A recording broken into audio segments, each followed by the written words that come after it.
Okay, guys, good morning, guys. Let's continue our discussion on sorry, sorry, timers. So last class we discussed the basics of uh, timers and the different modes of operation of timers and how to select a particular timer with particular mode of operation that we discussed. We'll continue our discussion, guys.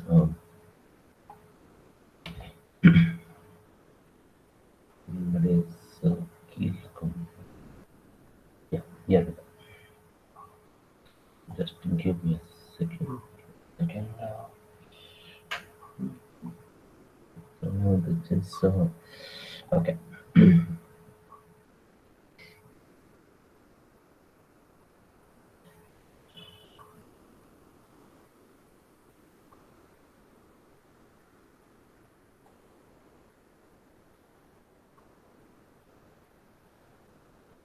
Okay. So this one. Okay. There is. I need to share the screen. There we go.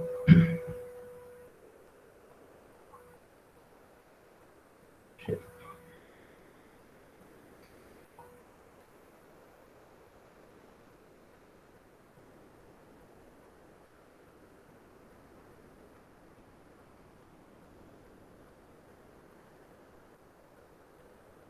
Okay.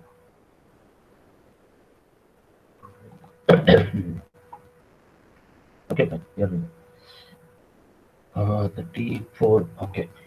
Uh, Strength. Okay.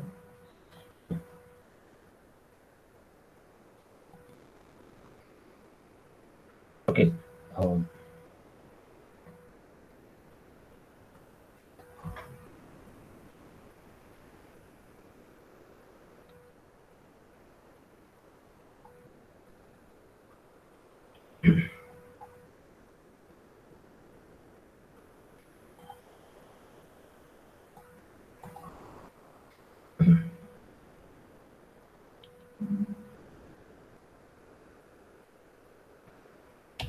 just give me a second. Give me more clips. Let's get running. That is not running. Then I need to start. Yeah, it is running. No problem. That is 36 on list. Okay, good. Okay, let's now we discussed about timer circuit. So timer, what happens, for a timer hardware, it will count the clock pulse. So this we understood in the last class. In the earlier two class discussion, we had a thorough discussion on basics of timers. So what does the timer does is basically timer or counter basically. When I say timer, it also applies to counter, but the only difference is that timer will count the internal clock pulse and the counter will count the external clock pulse or external event in general. Okay. So what happens is that for a timer, the clock pulse comes from the internal oscillatory circuit. Internal oscillatory circuit. It is on the right. Okay.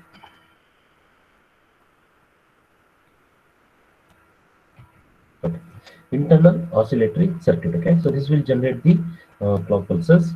So these clock pulses are applied to the timer circuit, and the timer circuit starts counting the clock pulse.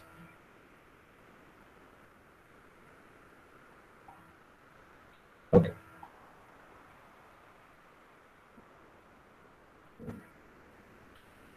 the timer circuit will count this clock pulse.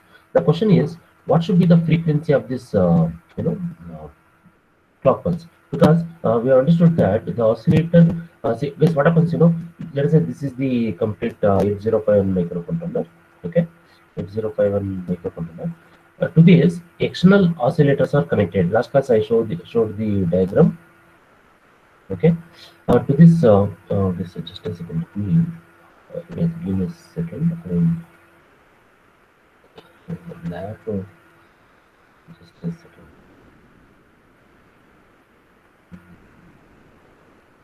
Okay.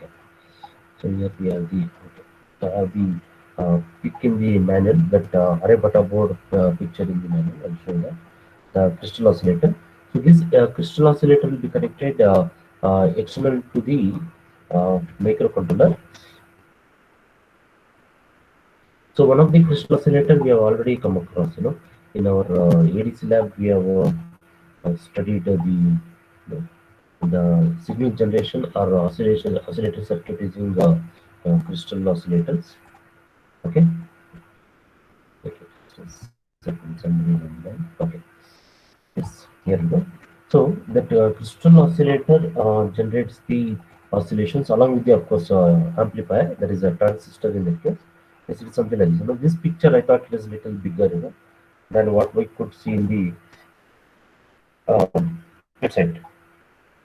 I was not able to. It was not properly, rendering.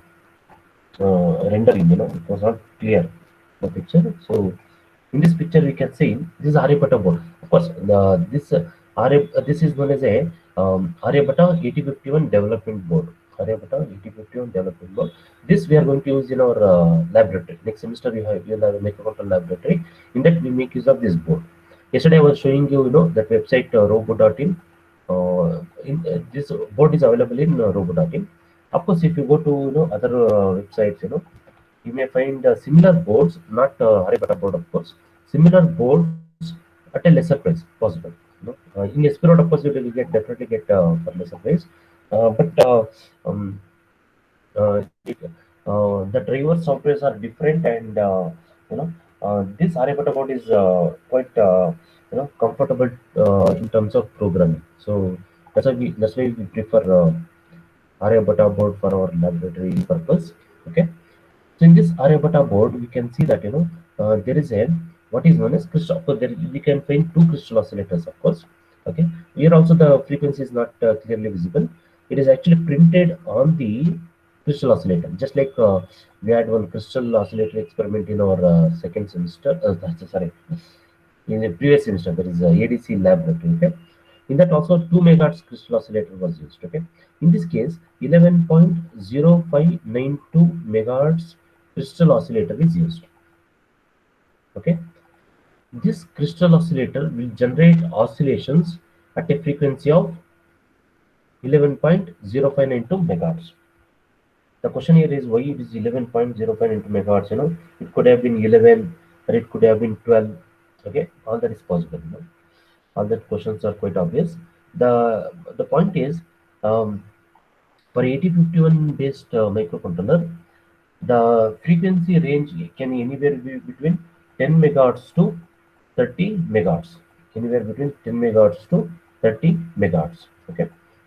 There are some 8051 microcontrollers which work at a frequency of 30 megahertz. Even 20 megahertz also we can, 22 megahertz in fact. Okay, it's common. We may not get exactly like 20 megahertz, 11 megahertz. Okay, so we don't get that kind of frequencies. We get a what is known as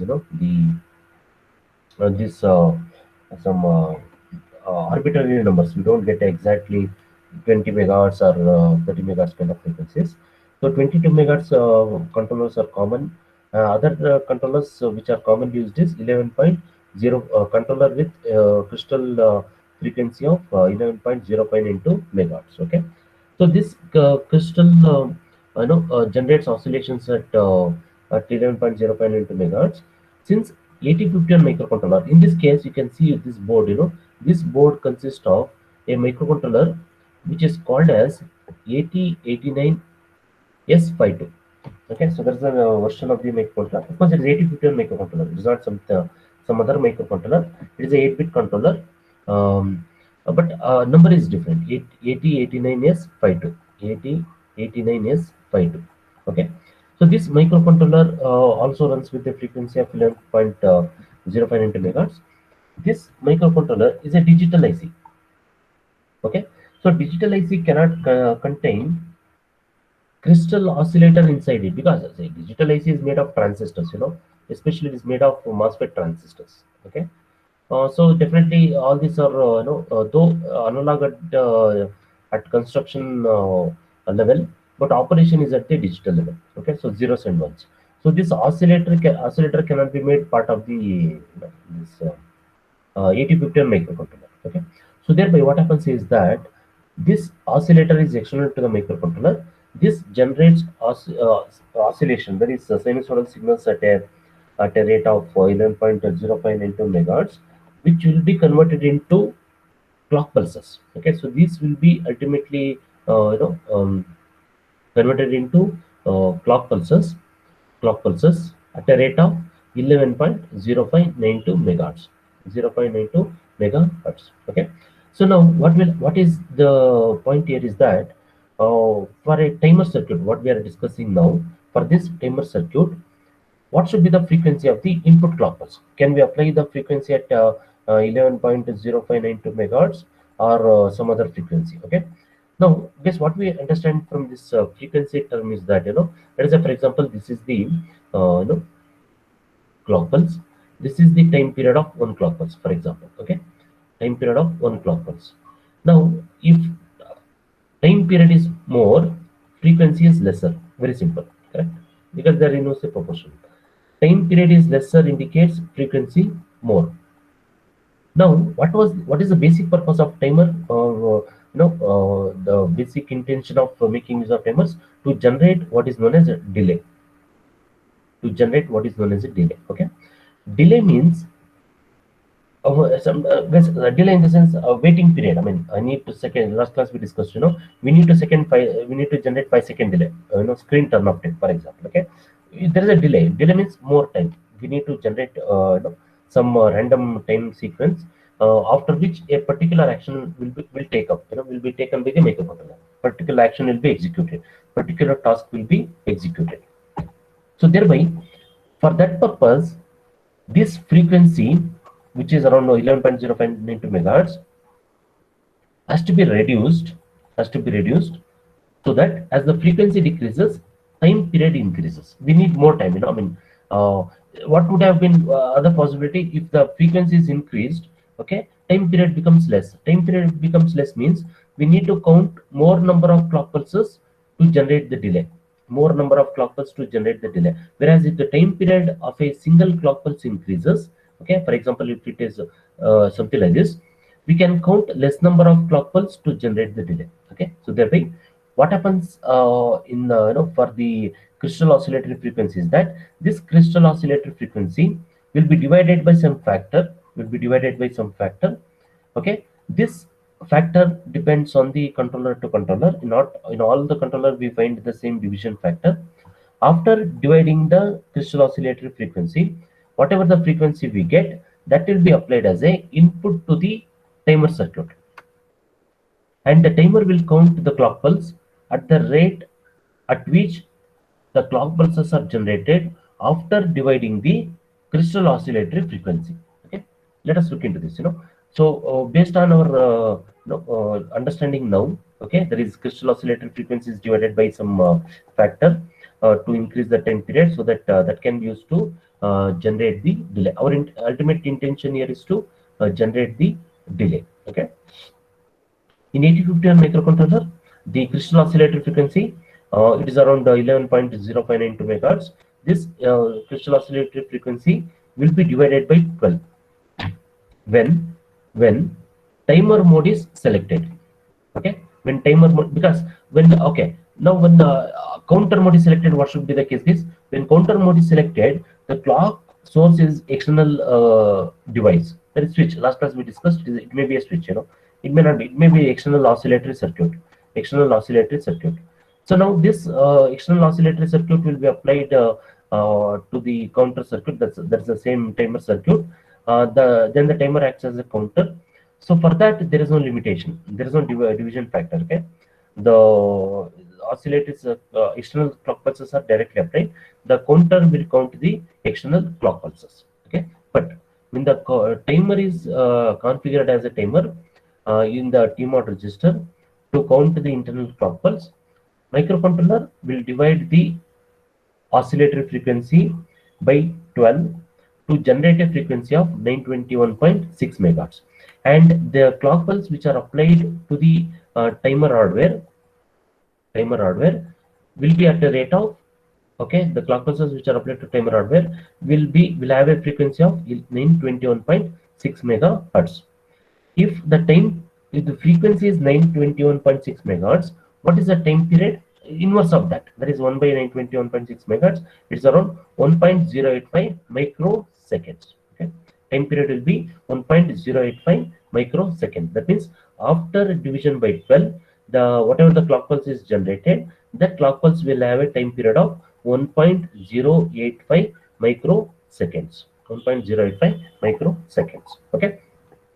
Now let us say, for example, let us say I need to generate 10 microseconds delay, for example, 10 microsecond delay, okay? And each clock period has a time period of approximately 1.1 microsecond, let us say, for example, okay? It's not exactly 1.085 microsecond is the actual time period.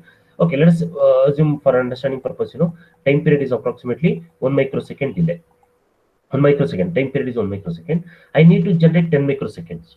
How many clock pulses I have to count to generate 10 microsecond delay? I need to count 10 clock pulses to generate a delay of approximately. I need to count 10 clock pulses to generate a delay of 10 microseconds.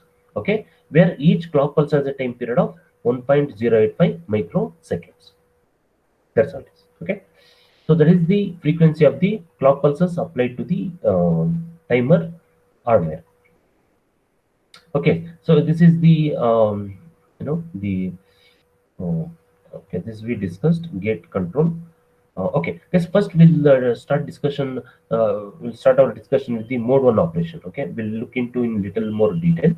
Okay, what are the characteristics of a mode one operation? Okay, so mode one, we have understood that basically it is a 16-bit timer.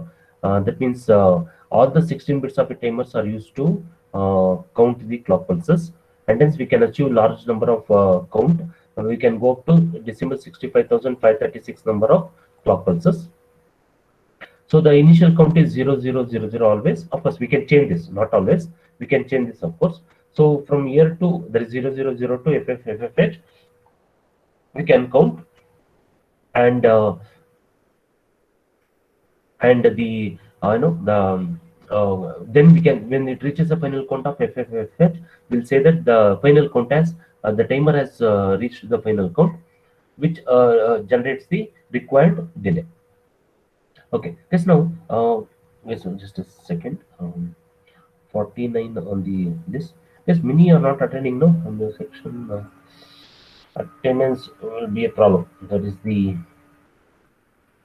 count is very less. Okay, we don't know the problem anyway. There may be many reasons. Okay, let's see. Okay, no problem. Okay. Yes, where were this? Okay, so okay, so this count initially take another page. Okay, so we have two timers, timer 0 or timer 1, of course. Okay, each timer is 16 bit in size. Okay, it is called as for timer 0 it is TL0 and TH0. Okay, that is lower bit of timer 0, upper bit of timer 0. For timer 1, this is not TL, sorry, this is T T1. This is T1.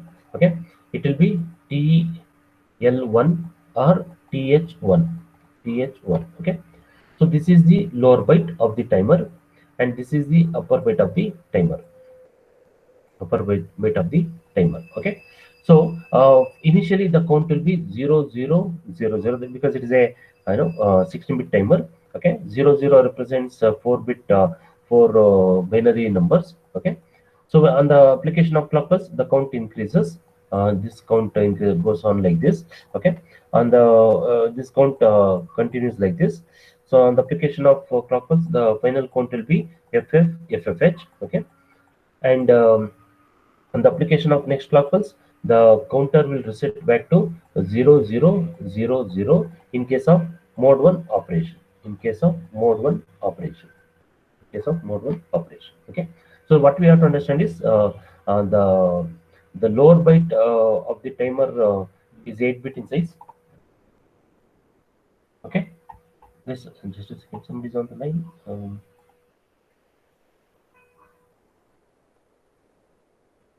Okay, so lower byte is 8-bit in size. Similarly, upper byte is also 8-bit in size. Okay, so thereby,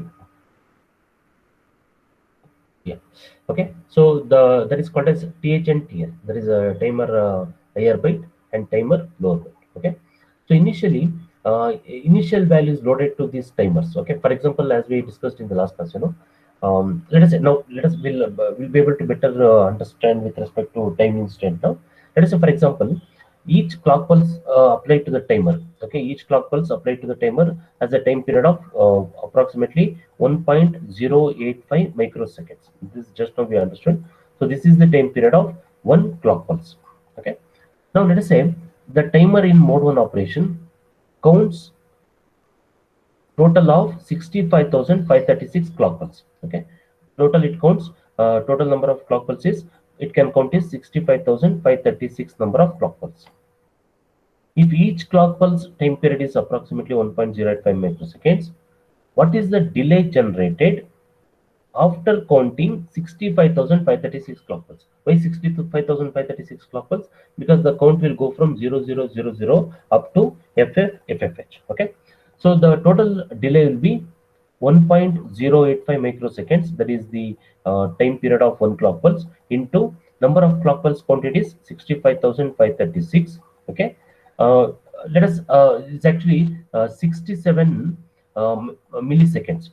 67 milliseconds is the total delay. Okay, okay. Now let us for understand, for to make it a little simple, let us approximate this to 1 microsecond. For example, 1 microsecond, this time period of one machine cycle, it is approximately 65,536 microseconds. Okay, 65,536 microseconds. Okay, let us say in mode on operation it can generate up to 65,536 microseconds or 65 milliseconds, 65.5 milliseconds. Okay, I don't want this number of delay. I need to generate only 10 microsecond delay. I need to generate only 10 microsecond delay. Okay, now if I want to generate 10 microsecond delay which is less than this delay, I cannot start the counter with 0000. Okay, it's something like this. It's very simple. Okay, let us say I need to count 5 seconds. What I need is I need only clock pulse, only 5 clock pulses with each of 1 second. Okay, so I need to, let's say, generate only 5 second delay. I need 5 clock pulses whose time period is only one. Sorry, this is wrong. Okay, whose time period is only one. For example, if time period is 1 second, I need only 5 clock pulses to generate 5 second delay. Okay, 5 clock pulses. Now if I want to count 10 second delay, I need 10 clock pulses. Okay, now this delay will be generated only when the timer reaches the final count. Okay, only when the timer reaches the final count. Okay, so if the timer reaches the final count, then only it will generate the required amount of delay. Then the initial count depends on the amount of delay to be generated. Okay, initial count, because each time if I start with 0000, I'll end up generating 65 millisecond delay. Okay, if I want to count, if I want to generate lesser amount of delay, I cannot start with 0000. I need to start from some other value, where if I start with that value and if I reach the final count, it will generate the required delay. For example, 10 microseconds. Okay, that's all. Okay, that means what is the task here is we need to find out the initial value to be loaded to the timer to generate the required amount of delay. Okay, fine. So that example will take up place. We'll look into some numerical examples where we'll understand that how to generate the required amount of delay. Okay, so for timing, you understand that the required amount of delay to be generated is, once it is known, we can find out the value to be loaded to the timer. That is the upper byte of a timer as well as lower byte of a timer. For example, let us say initial count to be loaded to the timer is, I'll take one example guys. I'll take let us say FC BDH, something like this. FC BDH. This should be the initial delay. That means the load FCH into FCH2 upper byte of the timer, load BDH2 lower byte of the timer, start the timer. Okay, so when the timer is started, the timer counts the internal clock pulse. The count increases when it reaches a final count of FFH. It will generate the required amount of delay. It will generate the, let us say, it will generate 10 microsecond delay, for example. Okay, so thereby, first task is we need to find out the initial value to be loaded to the timer to generate the required amount of delay. This initial value has to be loaded to the timer. That means upper byte of a time. Why I'm saying upper byte and lower byte? Because 8051 can handle only one byte at a time. Okay. For example, if I want to load this value, there is FCH and BDH to the timer. What should be the instruction is? What will be the instruction to load this value? So instruction will be move th0 comma hash 0 FCH. Why it is 0? Because in a immediate addressing mode, if the first character is alphabet A to F, then it should be followed by 0. Okay, otherwise it will generate a error. If you write only hash FCH, the compiler will generate it. Okay, so we have loaded FCH to upper byte of the timer. Then we can load lower byte with TL0 with the value. What is the value? Is BDH. Okay, hash 0 BDH. Here the point is, first you can load lower byte, then you can load upper byte. No problem. There is no order problem. You can load any byte first. It doesn't matter. Okay. Ultimately, we should have this FC BDH in the timer 0 or timer 1. If it is timer 1, it will be TH1 and TL1. But this instruction is invalid. If we try to transfer a 16 bit of data, let us say like something like move no, T0. Just a second. If the instruction is, let us say, move T0 comma hash 0 FC BDH, compiler generates error. Why? Because move instruction cannot handle 16 bit of data. We cannot use move X. Why? Move X is for external memory. Okay, so thereby we need to transfer 8 bit data at a time. Okay, so once the initial value is known, that initial value is loaded to the timer. There is upper byte as well as lower byte of the timer. After loading the initial value, we have to start the timer. How to start the timer? Last class we discussed TCON register. In that there are two timer run bits. Okay, for timer 0 as well as timer 1, called as TR0, TR1. TR0 is for timer 0 and TR1 is for timer 1 bit. Okay, if these bits are set to 1, timer will start. If these bits are reset to 0, okay, these bits are reset to 0, timer operation will stop. What we mean by start and stop of the timer is, if the timer is started, the timer takes the clock pulse. Timer reads the clock pulse from the internal crystal oscillatory circuit. Okay, if a timer is stopped, TR bits are reset to 0. TR bits are reset to 0. Timer will not receive any clock pulses from the oscillatory circuit. That's how it is. Once the timer reaches the final count. Okay, so what is the final count is, in a mode 1 operation, especially FFFFH, when the final count is reached, okay, it will set the flag TF flag. Okay, so for timer 0, the flag is this. Also we saw in the last class. In TCON register there are two flags called as TF0 and TF1. TF0 is for timer 0. It's easy to identify. TF0 is for timer 0 and TF1 is for timer 1. Okay, so whenever the timer reaches the final count, these flags are set to 1. Okay, either if you are using timer 0, TF1 is set to 1. If you are using timer 1, TF flag is set to 1. Okay, what does these flags indicate? That final count has reached. When the final count has reached, that means timer has generated the required amount of delay. Okay, timer circuit has generated the required amount of delay. Okay, fine. Let's look at this circuit. We'll get a better picture of the timer operation. Okay, here it is. Crystal oscillator frequency 11.0592 megahertz. Okay, divided by 12.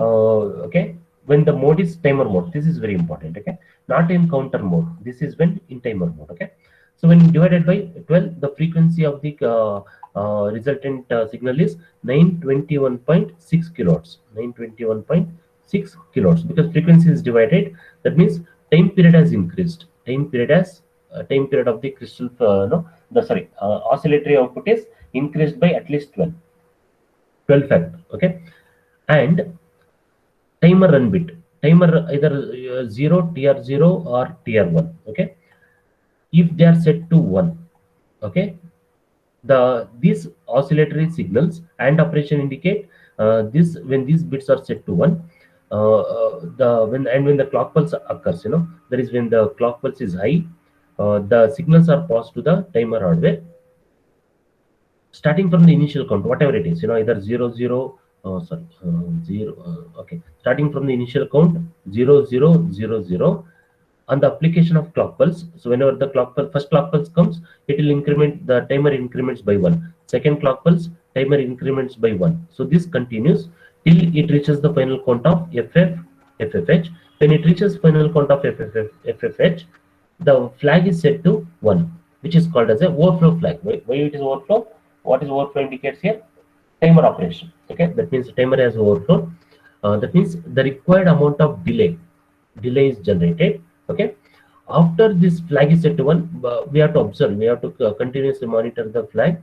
Once it is set to 1, we understand that required amount of delay is generated, then we can take some action. What is action? First action is stop the timer. Okay, next, depending on the requirement, we may restart the timer with the same value, same initial value, or we may change the value. Okay, so other actions can also be implemented, that we'll see in the programming part. We'll look into that actions in little detail. Okay, so when the overflow flag occurs, okay, what are the first thing we have to do? Okay, so the overflow flag is set to 1. Okay, this we understood. First thing is we have to stop the timer. How to stop the timer is clear these bits to 0, tr0 and tr1. Clear it using not both the timers. If you are using both the timers, we can use both the instruction. If you are using timer 0, clear tr0 will stop the timer 0. If you are using timer 1, clear tr1 will stop the timer. Okay, what next? After the timers are stopped, okay, if you want to continue the operation, that is, let us say after the timer has stopped, I want to continue this. That means I have generated, let's say for example, using this hardware, I have generated 5-second delay. For example, I have generated approximately 5-second delay. 5-second delay. Let us say I need to continue this. I need to continue generation of 5-second delay. That means I need to run the hardware, the timer operation continuously. Okay. Next time, when the timer overflows, I should know, because I need to take some action. So for that, the flag should be reset to 0. What happens if the flag is not reset to 0? Okay, so let us try to understand that. What is the consequence if the flags is not reset to 0? Okay, so let us say just now we have started the timer. Okay, so initial count is 0000 in the the timer hardware. Here it is 0000. So on the application of first clock pulse, the count becomes 0001. Okay, like this it continues. Okay, so on the application of last clock pulse, the count is FFH. So this will set the overflow flag. For example, let's say we are using timer 0, for example. The same thing applies to timer 1. No problem. Okay, TF0 is set to 1. Okay, let us say this operation has generated some delay. Let us say it has generated 65 millisecond delay, for example. 65 millisecond delay. I want to continuously generate this delay. Okay, what we do is, on the application of next clock pulse, what happens is the timer will be reset to 0000. Let us say we don't stop the timer because I need to continuously generate the delay. I'll not stop the timer. I'll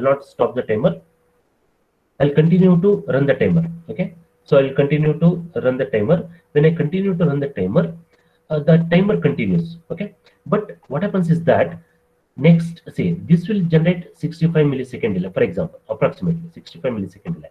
Next time, for 65 millisecond delay to be generated, TF flag should be set to 1. TF0 flag should be set to 1, which is already set.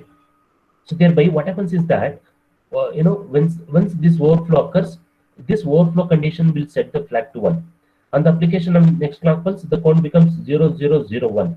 Okay, And when this is done, what is the if let us say for example overflow flag is not reset to 0, we forgot to reset the overflow flag to 0, we forgot to reset this to 0. Okay, it is, it remains set to 1.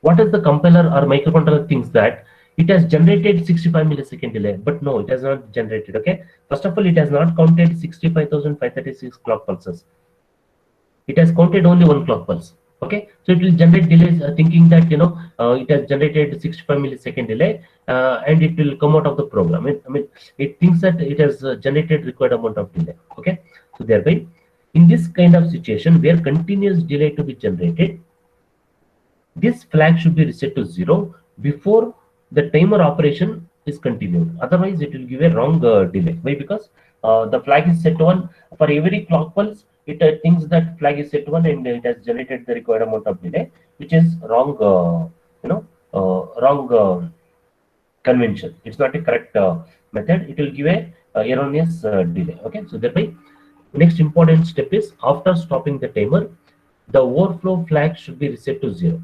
Okay, after stopping the timer, okay, the overflow flag, that is TF0, should be reset to 0.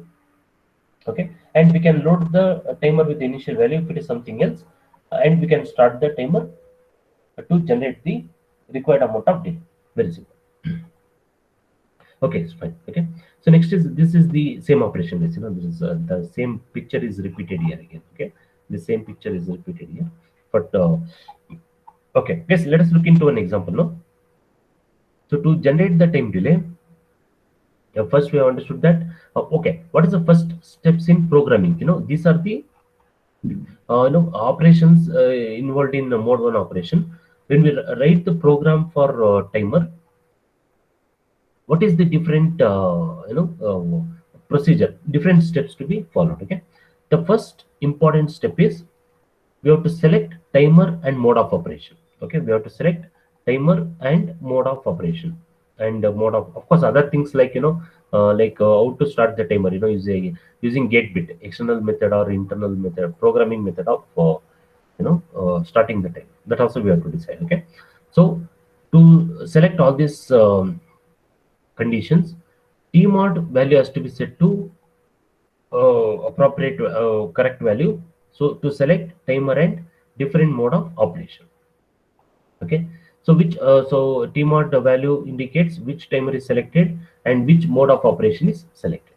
Okay, and whether timer or counter is selected, that's also important. Okay, so four things are selected here. One is the timer, which timer is selected using there is a tmod value indicates which timer. Second second indication is which mode of operation. Third indication is whether it is a timer or a counter, okay, here in the first step it is which counter, this which you know uh, it should be like this, which timer, either timer 0 or timer 1, which timer 0 or timer 1. So that is the first thing. Next is mode of operation, timer or a counter operation, whether we are using a timer or a counter. And next is whether a timer run operation is using programming method or using the external hardware method, programming method or so these four conditions are set using tmod value. Okay, so that's the first step in any timer programming operation. Okay, next is initial value is loaded to timer, that is upper byte of the timer as well as to the lower byte of a timer. Okay, after loading the initial value, start the timer. There is a set b tr0 for timer 0 or set b tr1 for timer 1. After starting the timer, the timer starts counting the clock pulse. Once it reaches the final count, the flag is set to 1. For example, if you are using timer 0, TF0 flag is set to 1. If you are using timer 1, TF1 flag will be set to 1. How to monitor? So for that, there is an instruction called as JNB. Okay, JNB TF0 or TF1. Once it is set to 1, what to do? What to do action is loaded in a instruction which is grouped under target locations. That is a jump, jump instruction. Okay, fine. Guess why this JNB instruction? Why not something else? Let us understand. Okay. Okay. So now next is TF0. Okay. What does this TF0 indicates? Guys? TF0 or TF1. Okay. This indicates that the timer has overflown. Timer has overflown. That means it has reached a final count of FF, FFH. That is, that too, to be more precise, it has reached, not only reached the final count, it has reset back to initial count of 0000. Okay, when this condition exists, these flags are set to 1. These flags are set to 1. Okay, how to monitor this flag? When the initial count is 0000, the condition of flag is 0. I think it is given in this diagram base, Wait, I'll show you. I think there is a diagram for that. Oh, I think it is, the diagram is not here. Oh yeah, it's something like this, guys. Observe this. This is very easy to understand. Okay, let's say, for example, we have started with some initial count. It may be 0 also. Okay, initially, when the timer is started, the flag condition is 0. Why? Because it has not reached the final count. So on the application of clock pulse, the timer continues to count the clock pulse. When it reaches the final count of FFFFH, still the flag is 0. This is very important. Okay. Only when the timer overflow in the sense it goes from final count to initial count, that is 0000 for mode 1 operation. The flag is set to 1. Till then, the flag condition is 0. How to monitor this flag? Or which instruction? Okay.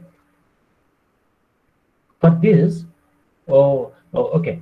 So maybe we could have used jump bit instruction. Okay. What does the jump bit instruction indicates? Is that okay? Let us understand here. If JB instruction is used, okay, jump if bit is set to 1. Okay. For example, if JB TF0 or TF1, for example, okay, comma, after these flags are set to 1, we need to do some operation that is grouped under set of instruction that is located under the loop target. Okay, that means it's something like this, guys. The programming, in terms of programming terms, it will be something like this. Let us say this I'll show like this. So these are the programs. Okay, so here I'm starting the timer. Start the timer. Okay, after starting the timer, check the flag, check the condition of the flag. Okay, there is either TF0 or TF1, for example. Okay, till the flag is set to 1, we have to keep on checking the flag. Once the flag is set to 1, it will go to the next line. Here we'll decide what to do.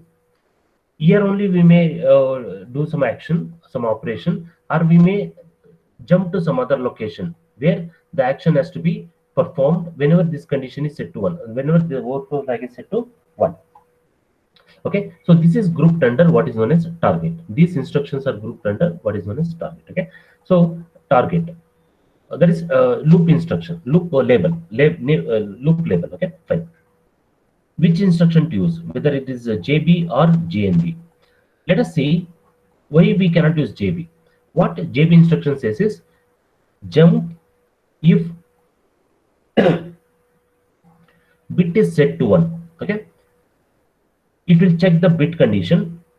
If it is 0, okay, if it is 0, jump if bit is set to 1, it will jump to this location. If bit is not set to 1, just now we saw that initially the bit is not set to 1 because still the timer is counting the clock pulse. Till then the condition of the flag is 0. This JB instruction says is what it says: if this bit is set to 1, jump to this target instruction. If bit is not set to 1, it will go to the next instruction. That means it will not wait till this condition is satisfied. Okay, we have to force the compiler to run the same instruction. We have to force the compiler to execute the same instruction till the flag is set to 1. The best instruction is jump if not bit. What does JNB says? What JNB instruction says? If the flag is not set to 1, jump if not bit. Jump to this target location if the bit is not set to 1. What is this target location in this case? Target location is same as the present instruction. Okay, that is same instruction is the target location. Okay, I should write here. Okay, so this is the target actually. This is the same instruction is the target in this case, of course, target. Okay, so it will execute the same line if when JNB instruction is used, it will execute the same line till the flag is set to 1. Once the flag is set to 1, this condition will fail, because jump if not bit target. If jump is set to 1, sorry, if the bit is set to 1, then it will come out of the loop. If it is not set to 1, that is jump if not bit, it will repeat the same line. It will repeat the same line. Okay. So the best instruction for this purpose is JNB, not JB. JB will execute that instruction only once. If JB instruction is used, it will execute this instruction. Jump if bit is set to 1. Jump if the bit is set to 1, jump to this target. Bit is not set to 1, it will go to the next line. This instruction is executed only once if JB is used. So monitor the overflow flag TF using the instruction JNB, okay, to check whether the flag is set to 1. Okay, once the flag is set to 1, that means once the overflow condition happens, something like this, but just now what we saw, once the overflow condition happens, it has to come out of the loop. Then we'll take the action. What is the first action, guys? Stop the timer and clear overflow flag, clear TF flag, TF0 or TF1. That's all it is. Okay. So thereby the best suited instruction is JNB. Okay. Stop the okay. Next action is stop the timer, clear the overflow flag, and repeat the steps. From where we repeat? From the second step. Why? Because once the timer, why not from the first step? Because once the timer is set to 1, till the microcontroller is reset, timer will remain in the same timer and mode of operation. It will not change until and unless you manually change, or when the microcontroller is reset, timer and mode of operation will change. Otherwise, the timer and mode of operation will not change. Okay, so that's why we continue from second step. Why not third step? Because second step, because it depends. Second step, if you want to change the initial count, you can continue, you can repeat from second step. If you want to retain the same initial, what is the initial count for a mode 1 operation? 0 0 0 0. Then you can continue from the third step. You can repeat from the third step. That's all. Okay. So these are the various steps involved in mode 1 operation. Okay. Okay, fine. So now next is how to calculate the delay. Okay. So next we'll understand. I'll show some. Okay. I'll write a simple program to understand the timer operation, guys. Okay. So in the next class we can find out the value to be loaded to the timer. For time being, I'll show you which simple program to what you call how does the timer operation runs. Let us understand that now. How does the timer operation runs? Okay, fine. Let me write a simple program. Okay, this is the C program, and of course we can do it in C program also. Yes. Now I got a question. Okay, in this case, we are using JNB instruction. Okay, to monitor a flag JNB. What is the equivalent instruction in C language for JNB? Yes, can somebody answer that question, guys? What is an equivalent instruction or keyword in C language, which is equivalent to JNB operation in C language? Sorry, embedded. Sorry, in embedded program we use JNB. What is the equivalent instruction in C language? Let us see if somebody can come out with the answer. Meantime, I'll add the assembly code. I think I can add the sample.asm. Okay, I think I have the program sample.asm. Okay, here we go. Add, close. Yes, this is of course nothing there. Let me add the program here. Yes, I'll take a simple program, because of course we'll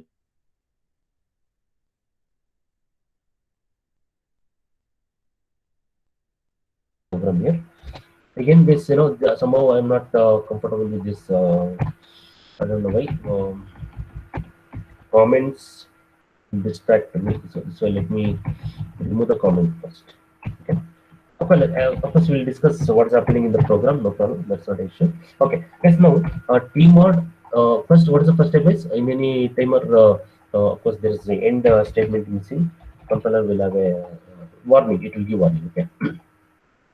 First step is set a value to tmod register. Okay, so tmod register, what is the value, which timer and mode of operation is selected here is, if the tmod register consists of the uh, value as 0 1, what is the timer selected, timer and mode of operation is selected. How to find out?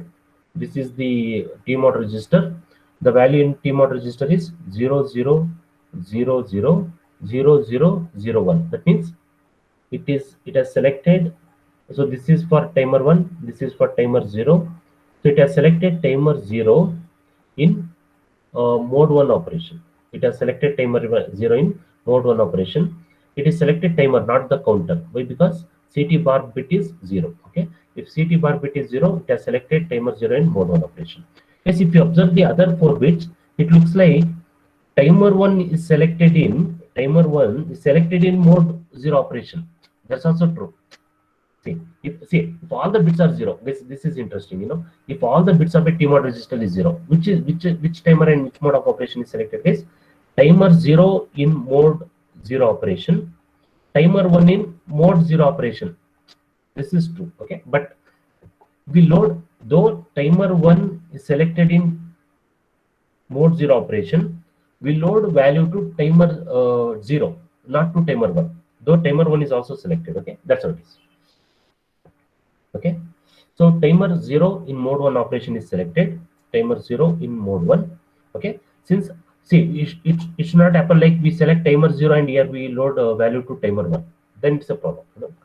Compiler gives something very strange results. Okay, okay, so after selecting the timer and mode of operation, next we have to load initial value to the timer. Okay, what is initial value to the timer case? Since timer 0 is selected, timer 0 has two parts, TL0 and TH0.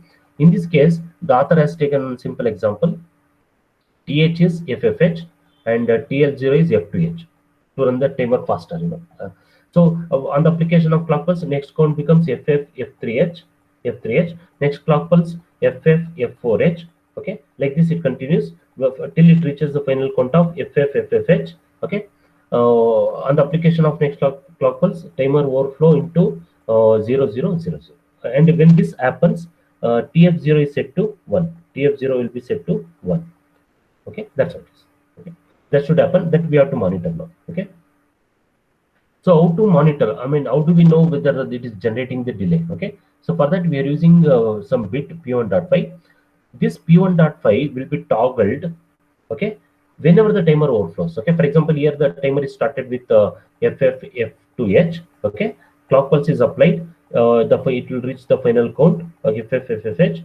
On the application of next clock pulse, the timer overflows. When this happens, the flag is set to 1, TF0 is set to 1.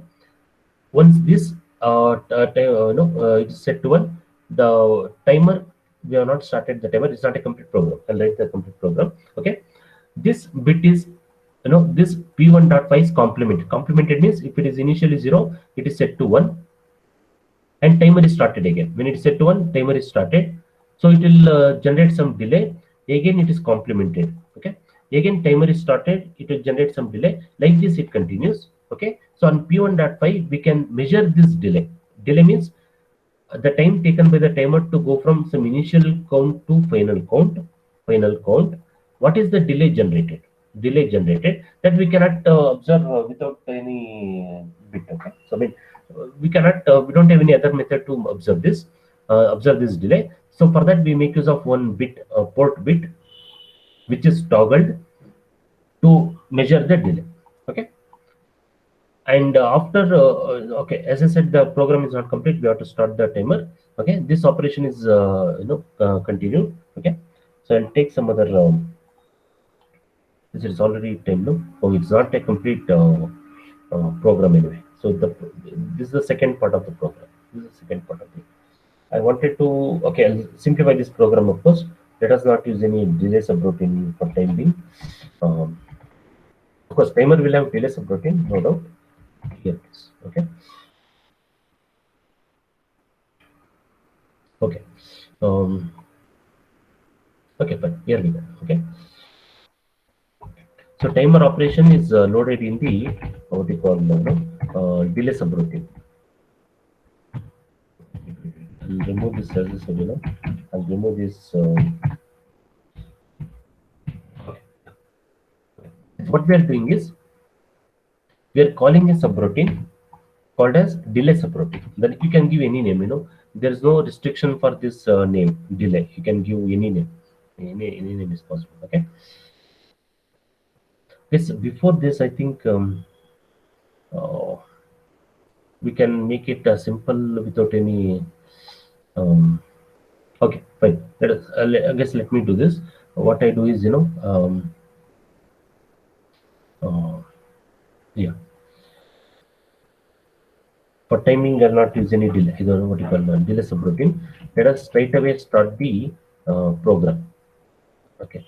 No, because how to use subroutine will, of course, that we can see later, no problem. Mm, yes, something else should be okay. Start the timer. Wait till the flag is set on. Complement the bit. Okay. Mm, clear flag. Return is not used because we are not calling any subroutine. Okay. And repeat this. Short jump. Repeat. So where the repeat should come from? Repeat should come from here. Okay. Repeat should come from here. Not this is not here. This is repeat. Yes. It's a very simple program. Okay. It's very simple program. This we'll see in the next class because already time up. You can, if you have noted down this program, you can give a try. We'll execute. No, we'll understand this program in little detail. Okay. Okay, it's fine. Thank you. Thanks for joining. Okay. See you soon. Bye. Take care. Take care.